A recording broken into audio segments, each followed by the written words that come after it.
All right, welcome to another edition of the Coaster Report. This is part 2 of 3 of our Pennsylvania trip series.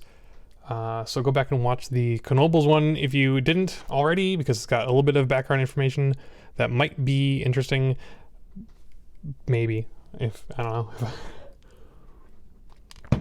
But day 2 of our trip, I guess day 3 if you count the driving day, we drove over to Allentown to go to Dorney Park, one of the supposedly lower tier Cedar Fair parks. At least one of the ones that does not get as much attendance and as much press. But I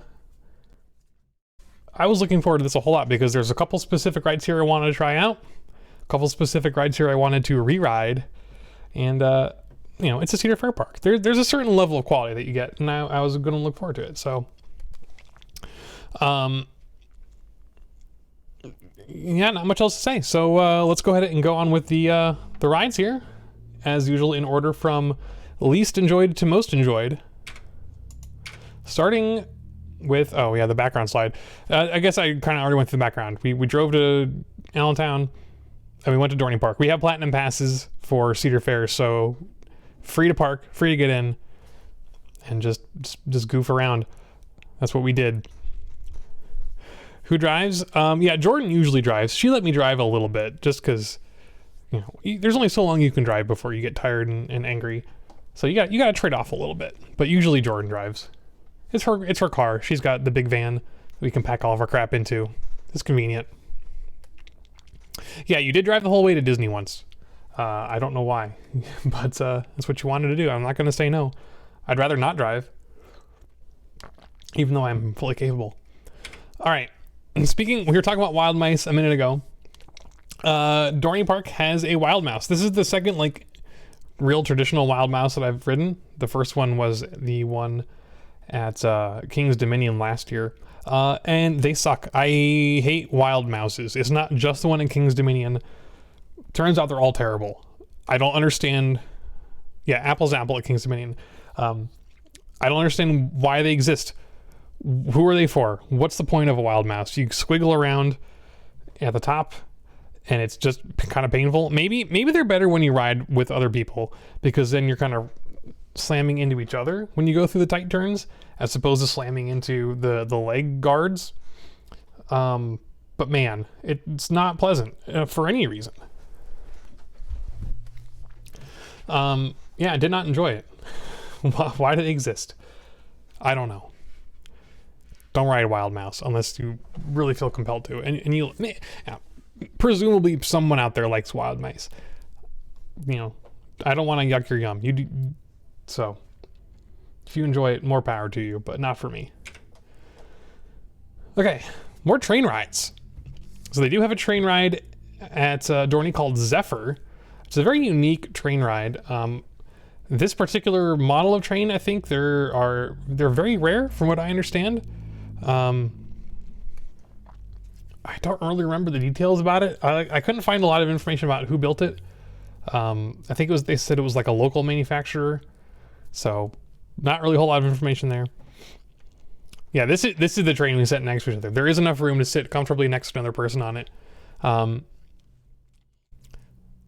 it's not bad. It's got a cool look to it, but it goes around, the layout of the train goes like through the back of the park, and there's not much back there, at least not yet. I think they're going to be building their new coaster there next year. So hopefully this route will get a little bit more interesting when that happens, but as for now, it's just kind of okay. Yeah, it's very retro looking. It does look really cool. The look of this train is great. So maybe best experienced when you're like standing on the bridge over top of the track rather than being on it. I don't know. I'm not saying it was bad. Train rides, you know what you're getting into. They're fun in their own way. But yeah. There's only so much you can say about trains. So based off an old passenger rail model from the 1920s. Yeah, I believe that. It does have that kind of look to it. It's pretty cool looking. Like I said, it's a cool train. It's a cool train. Okay. Our first coaster, Thunderhawk. Now we're talking about old coasters. This thing is 99 years old. And it feels like it. Which really sucks because I think it's the only wooden coaster left at Dorney. They had a Din wooden coaster that they tore down many years ago, which was probably even rougher because that's how Din coasters are. Yeah, this is a very old PTC coaster. They've probably gotten new train. These are probably not original trains. I didn't look that up. Anyway, it's not awful. The layout is pretty cool. It's got a more, it's not like just a out and back or a figure eight or whatever. It does go places. It's got a kind of an L shape. It has a neat little turnaround. It's got some nice speed hills at the end that are actually pretty decent, but it's just so rough. It just rattles you to heck. And I don't know, that really sours me on the whole thing. Like after I rode this, my right shoulder hurt like the rest of the day and into a little bit of the next morning, which is not good. I don't like it when that happens. I don't like when coasters hurt me. It makes me sad because this could be good if it weren't rough, because the layout is there. The layout is good, but just the ride experience just didn't do it for me. But gotta try it anyway. You know, coasters this old, you know, who knows how much longer they're gonna last, so ride them while they're still there. All right, next up we have the whip. Remember I said they had a whip at Knoebels. We didn't ride it, but we did manage to ride the whip at Dorney. It's pretty much exactly the same ride. This one's also very old, over 100 years old, which is pretty sweet. There are not many of these left in the world either. And I think most of them are in Pennsylvania for some reason. There's this one, there's one at Knoebels, and there's one somewhere else nearby. I looked it up and I forget where it is. But anyway, if you happen to see one of these, give it a spin because they're a lot of fun. Kennywood? Really? Okay. Well, maybe that's a reason for you to come with me to Kennywood. Just to ride the whip. Yeah, they're not super intense rides. It kind of looks like it when you're watching it. But when you're actually in it, it's not so bad. You just, you know, if you're not familiar with what a whip is, you're in a little car and you're propelled around an oval layout. And when you get to the ends of the oval, the car goes really fast because that's how geometry works. And you get whipped around the edge, and then that's all there is to it. It's fun though. It was fun. I liked it. Ride with a close friend. I imagine that if you ride this by yourself, you're going to get slammed into the side of the car a lot, and it's not going to be as comfortable. So ride with someone that you're comfortable snuggling up with, and it adds a little bit extra padding. So yeah, that's the whip. Next on the list, my good friend, Demon Drop. This, if you're not familiar, Demon Drop is an Intamin first generation freefall. Not many of these were built, not many of them are left. This one used to be at Cedar Point a long time ago, and I rode it at Cedar Point many times when I was a kid. They removed it after the 2009 season, and they put it in Dorney, where it's been operating since, and I finally got to rewrite it, and it was fun. It's old, so it's pretty janky and a little rattly, but that's how I remember it being when I was a kid too, so I guess not really much has changed. But man, I guess the extra, you know, I talked really about free falls and how, you know, they're all kind of the same, but having that extra little bit of going into that, like, extra bit where you turn on your back just makes it a lot more different, a lot more interesting. You know, it's still just a free fall, but it's got that extra little special element to it I think is really cool. So glad to see this is still running. Hope they can keep it around for a lot longer. It might not be the most exciting thing to ride, but you know, I like it. I'm glad it's here. I only learned, like, probably within the last couple of years that it still existed and was here. Because I had assumed that when it left Cedar Point that it was gone forever. But no, they just moved it over here. I didn't know about it until pretty recently. And I think they've been cannibalizing parts from Mr. Hyde's Nasty Fall, which is the one that was at Jog Lake. Same exact ride type. And that got scrapped. But I think a lot of the parts have been used for spare parts for Demon Drop. So it's a little both rides in there.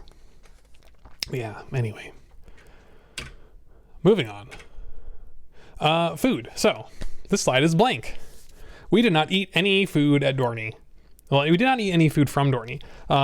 If you've been to a Cedar Fair park, It's pretty much the same exact kind of food that you get there. They've got a couple of chain restaurants that are not really that interesting. They've got your typical park food stalls, burgers, fried chicken, stuff like that.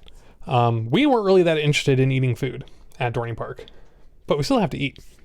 Turns out, Jordan was planning on taking a little break partway through the day just to kind of rest because, you know, we're going hard on this trip. You can't go hard all day long. So she took a little break halfway through the day. And it turns out there is a Whole Foods 2 miles away, super close. You're going to pay about the same amount as you would at a park because Whole Foods is expensive, but it's going to be a lot tastier. So that's what we did. We got some fresh fruit. We got some cornbread. We got some, Jordan got some sushi. I got a falafel wrap. It was amazing. It was the best meal in a park I've had in a long, long time. You don't realize how much you need fresh fruit until you're at a park. You're at parks for 2 days in a row and you haven't really eaten very well. And then suddenly you get a big thing of fresh fruit in front of you, and before you know it, the whole thing's gone. It was pretty good stuff. So yeah, if you got In-N-Out privileges at the park, check to see if there are any grocery stores around you because it's probably going to be better than the park food. You know, say what you will about Whole Foods, and I will, but I enjoyed it. So there you go. Okay, next up, better and cheaper. Well, Whole Foods might not be because it's Whole Foods, but a regular grocery store, and there are plenty of them in the area. I think there was an Aldi nearby and a Giant, which is like a giant eagle, but not quite. You know, there's grocery stores everywhere. All right, anyway, the obligatory random flat ride that I rode for some reason. I rode the Meteor, which is a Zamperla Raider, I guess is the name of the model, but it's basically a glorified swing ride. You've got two arms, they swing back and forth, and they go, well, they swing upside down. They do a full cycle around, and the last cycle you get a lot of, they hold you at the top upside down for a couple seconds, a lot of hang time. It's dumb, but it was kind of fun, I guess. Something to kill time on.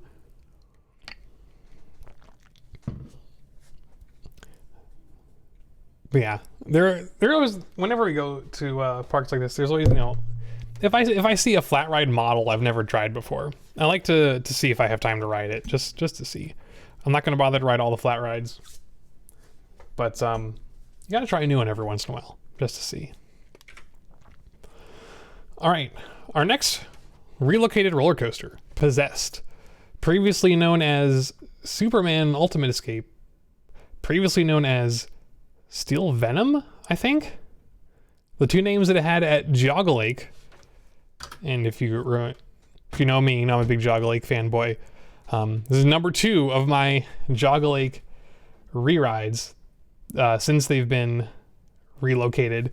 We got Dominator last year at King's Dominion, and we're getting Possessed here at Dorney. It's the Intimate Impulse. If you've seen Wicked Twister, it's pretty much the same thing, except the back spike is not twisty, it's straight, because there used to be a hold brake there, so on the last cycle up the back it would pause for a second or two before dropping it back down. Best feature of the ride, unfortunately, doesn't work anymore, which sucks. But for someone like me who doesn't normally like these kinds of rides, because I don't like the twisting going backwards kind of stuff, I sat in the very back, so you had a much more pleasant ride just straight at the back spike. It was a lot nicer. And this was surprisingly enjoyable. My last ride on Wicked Twister before it was torn down, I had a horrible time, and it probably was, you know, due to my own fatigue maybe. We rode this pretty early in the day, so I was feeling pretty good.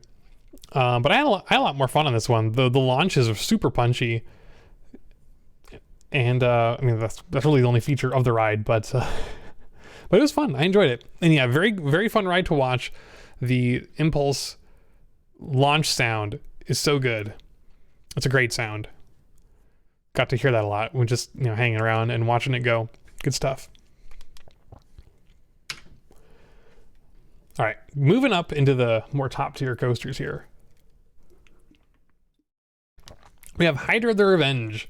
This is their B&M floorless coaster. And it was okay. I got 2 rides on this. One's in the back, one's in the front. It's fine. It's no Dominator, for sure. Probably because I think my issue with this one is that it feels like it's missing something or it's too small. You have a pretty medium-sized chain lift, and then you have inversion, inversion, inversion, inversion, you're done. There's not a lot of speed to it. Not a lot of forces, kind of maybe, but yeah, so it feels like it's kind of missing something a little bit. There is one really cool element on it, which is as soon as you leave the station, you go through a very slow Heartline roll.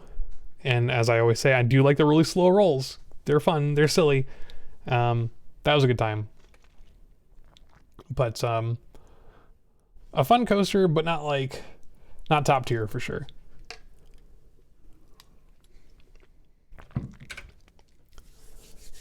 Next up, Talon, the B&M invert.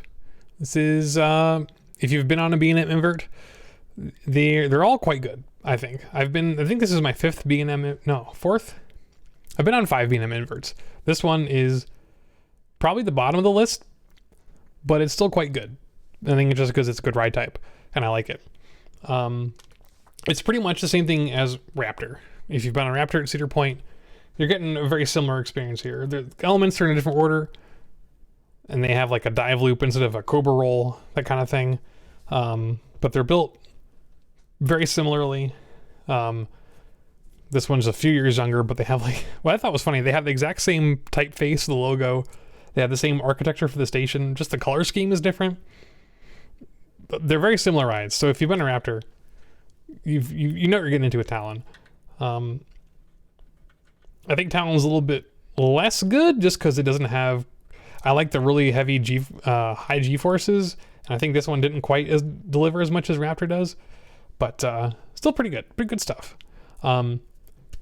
Inverts are the one coaster type I will make sure I always ride the front end, even though like I said before, I'm a back row rider kind of guy.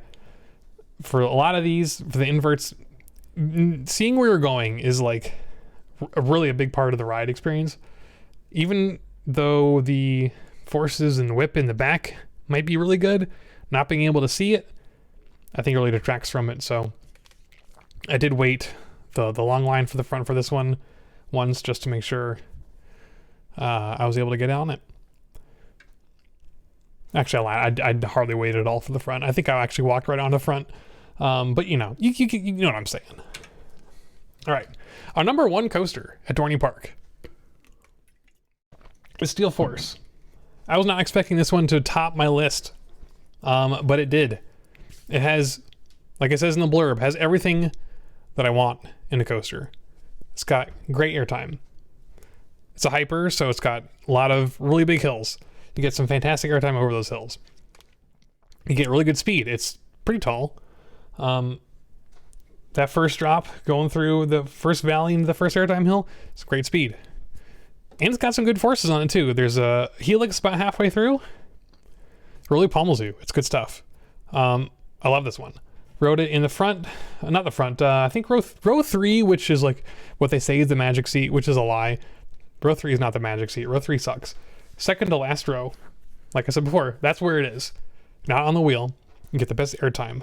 Smoothest, most airtime, second to last row. That's the best place to ride Steel Force. Huge fan of this one. Wish it was at Cedar Point instead of Magnum. I would take this over Magnum any day, 100 times out of 100, and I'm not sorry. I wish that Morgan built more hypers in North America, but what can you do? Another reason to go to Kennywood, I guess, because Phantom's Revenge, Morgan did some retreatment on, so I don't know if it'll be as good as Steel Force, but I've heard it's good. Not really relevant to this conversation, but yeah. I don't know if this tops Diamondback for me, but it's really close. Really good coaster. I could have ridden this all day, probably. Yeah, good stuff. All right, did not ride the kiddie coaster, Woodstock Express. I think you are allowed to ride without a child, but we didn't. As I said on the Knoebels one, was not there to pad my credit count. Was just there to have a good time and ride the rides that I cared about. So did not get a chance to ride Woodstock Express.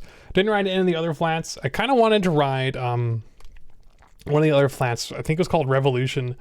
It was one of those, it's like a long arm with a spinny claw kind of thing on the end where the seats are. I hadn't ridden that kind of ride before. Didn't really have time for it because we needed to leave pretty early in the afternoon to get back to Hershey. So, but we get to experience pretty much everything we wanted to when we were here, which is good. Got to do all the coasters. Got to take a little bit of break for lunch. Yeah, we got there, I think, at 11, I want to say. Left at 4. So, it wasn't super early, no, but the park closed at 8 or 9, something like that. So, leaving some hours on the table.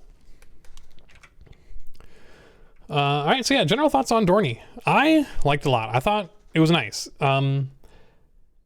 Compared to other Cedar Fair parks, I think it's a nice addition to the chain. They take good care of it. No one really talks about it, probably because it's in the middle of nowhere. But they got a pretty solid collection of rides for a small park. And no, yeah, that's the thing I said right there. It's pretty clean, pretty pleasant. It's got a lot of shade, which is good. Cedar Point has no shade. Sucks. Dorney Park, nice and shady. Queues are shaded. Walkways are shaded. Love me some shade. So, good job, Dorney, on that. Fast lane. I tasted the forbidden fruit and I bought the fast lane because, like before, there were some middle school trips there, taking up all the lines. I got in line for the first time to go on Hydra. It said it was like a half an hour wait. So like, I guess I can stomach a half hour wait. I waited like 10 minutes and moved like one switchback and was like, not having it. And maybe I'm just spoiled. I don't know. So I look up how much the fast lane is and it's like $45. I'm like, $45 to skip past this line and every other line the rest of the day? Kind of a no-brainer. So I did that. It was 100% worth it. It would have been an awful day otherwise where I've gotten to ride almost nothing. And instead I got to ride everything and most of it twice. So highly recommended if you're stuck at a park with a bunch of middle schoolers. Get that fast lane. It's good stuff. And Dorney, it's nice and cheap. Operations. Compared to Knoebels, especially in Kings Island, which I'm used to Kings Island where they have some of the best operations in the country from what I've heard. Dorney's ops were not good. I don't know if it's because it was early in the season, like I said before, where the staff isn't quite trained up yet, or all the teens there making a bunch of ruckus. Whatever it was, stuff was slow. They were having a hard time getting trains out. They were stacking on Hydra every single time. It was like they might as well have only been running one train. They were running two, but it would not have mattered if they'd gone down to one train because they were so slow getting people through. So yeah, kind of disappointed about that, but it happens. Yeah, watch out for school trips. Again, it's May, on a weekday. Don't go to the park then. But yeah, other than that though, yeah, had a great time at Dorney. If you happen to find yourself in the Philadelphia area, it's pretty close to there. So I recommend you make a trip up if you got the time and the budget for it in your whatever your trip plans are. I don't know. Yeah. Recommended. Would go again, especially for a pretty solid collection of coasters. And it's good to revisit some old rides that have gotten relocated. So yeah, good stuff. And that's it for Dorney. Coming up, we're gonna talk about Hershey. So stay tuned for that.